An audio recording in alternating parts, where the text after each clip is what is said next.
দুপুরবেলা গরম গরম ডিম ভুনার সাথে ভাত খেতে কার না ভালো লাগে বন্ধুরা? আমার কাছে তো অনেক ভালো লাগে। আপনাদের কাছে কেমন লাগে অবশ্যই জানাবেন। আমি প্রথমে চুলায় ডিম বসিয়ে দিলাম, এরপর চুলাটা ধরিয়ে নিলাম। আমার ডিমটা বলক উঠে গেছে, প্রায় সিদ্ধ হয়ে গেছে। আমি এবার দেখব ডিমটা সিদ্ধ হয়েছে কিনা। আমার ডিমটা সিদ্ধ হয়ে গেছে, আমি এবার ডিমটা নামিয়ে নেব। এবার চুলায় কড়াইটা বসিয়ে তেল দিয়ে দেব।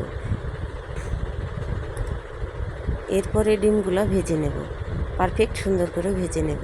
এখানে আমি সামান্য মশলা যোগ করব। এখানে আমি হলুদের গুঁড়া, মরিচের গুঁড়া এবং স্বাদ মতো লবণ দেব এবং ডিমগুলোকে ভেজে তুলে নেব।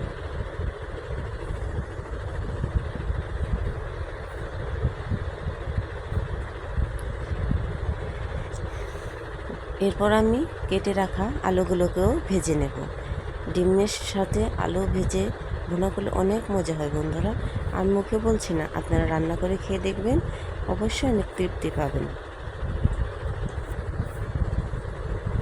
আপনারাও চাইলে এভাবে বাসায় রান্না করে খেতে পারেন। এবার আলুগুলো তুলে নিলাম। এবার পেঁয়াজ কুচি, মরিচ কুচিগুলো দিয়ে দেব। এবার আমি ভালোভাবে পেঁয়াজগুলোকে ভেজে নেব। এবার সামান্য লবণ দিয়ে দিলাম। আমার পেঁয়াজটা প্রায় ভাজা হয়ে গেছে। আমি এখন একে একে সবগুলো মশলা অ্যাড করব। আমি হলুদ গুঁড়া, মরিচের গুঁড়া, ধনে গুঁড়া, জিরে গুঁড়া,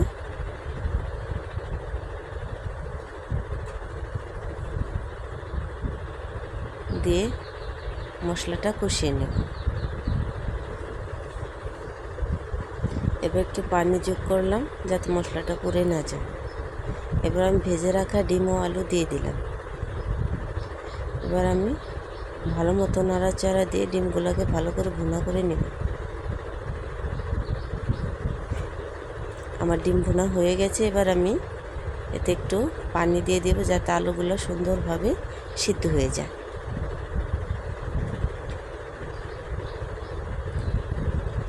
আমি পানির পরিমাণটা একটু বেশি দিয়েছি, আমি একটু ঝোল ঝোল রাখবো এর জন্য। আপনারা চাইলে ঝোল না করেও খেতে পারেন।